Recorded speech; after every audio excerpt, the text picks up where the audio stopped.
Assalamualaikum warahmatullahi wabarakatuh. Perkenalkan, saya Vera Dumarantina, NIM 8575988871. Di sini saya akan mempraktikkan praktikum IPA modul 3 KP2 tentang uji makanan. Apa itu karbonhidrat? Karbonhidrat atau amilum merupakan senyawa yang terdiri dari unsur karbon, hidrogen, dan oksigen. Untuk menguji bahan karbonhidrat di dalam bahan makanan dapat diuji dengan pemberian larutan seperti iodium. Jika bahan makanan ditetesi larutan iodium dan terlihat perubahan warna menjadi biru tua, biru ungu, ataupun biru kehitaman, maka bahan tersebut mengandung karbonhidrat atau amilum. Alat dan bahan yang saya gunakan ada piring, larutan iodium, ballpoint, tabel pengamatan, dan 10 bahan makanan. Ada apel, gula pasir, nasi, pisang, biskuit, tepung terigu, margarin, kentang, tahu, dan telur rebus. Makanan yang akan diuji. Tetesi satu persatu bahan makanan dengan 2-3 tetes larutan iodium. Perhatikan dan catat perubahan warna pada bagian makanan yang ditetesi larutan iodium. Catatlah bahan yang diuji manakah yang menunjukkan warna ungu sampai biru setelah ditetesi larutan iodium.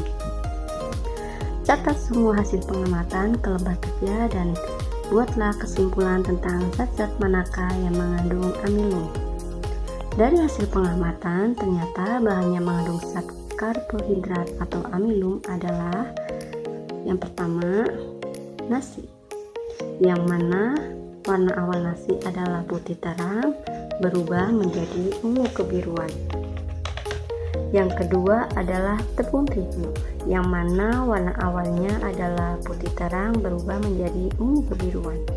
Yang ketiga adalah biskuit, yang mana warna awalnya adalah kuning berubah menjadi kebiruan.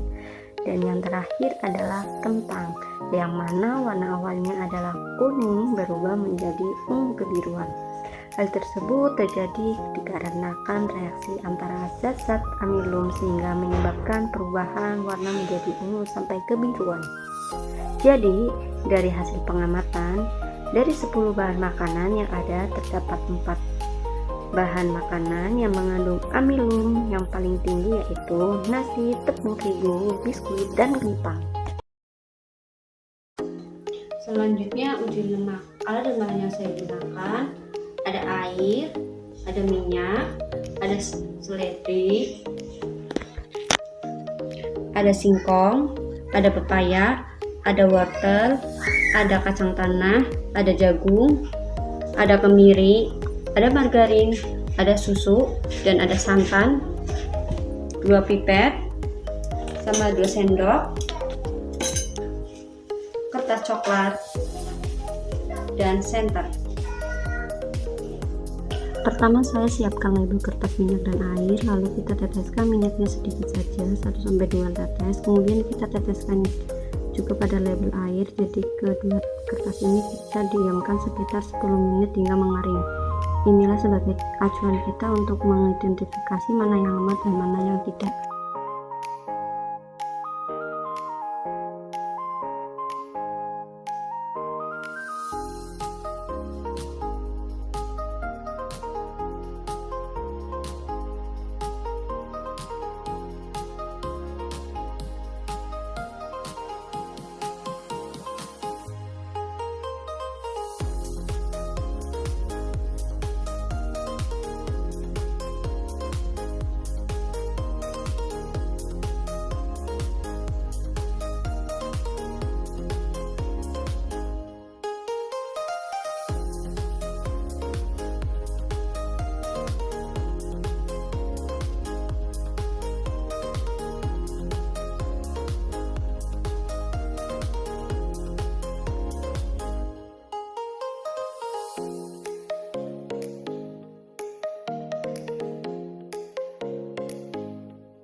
Yang pertama tadi minyak dan air, jelas ya, minyak ini meninggalkan bercak sedangkan air tidak, itu berarti minyak mengandung lemak dan air tidak. Selanjutnya kacang tanah dan wortel. Kacang tanah meninggalkan bercak sedangkan wortel tidak, jadi kacang tanah mengandung lemak dan wortel tidak. Selanjutnya santan dan seledri. Santan meninggalkan bekas bercak dan seledri tidak sama sekali. Kemudian susu dan pepaya, terlihat jelas susu meninggalkan bercak, kemudian pepaya tidak, berarti susu mengandung lemak dan pepaya tidak. Selanjutnya margarin dan biji jagung. Nah, margarin ini mengandung lemak, meninggalkan bercak, dan biji jagung tidak. Nah, yang terakhir ada kemiri dan singkong. Kemiri meninggalkan bercak sedangkan singkong tidak.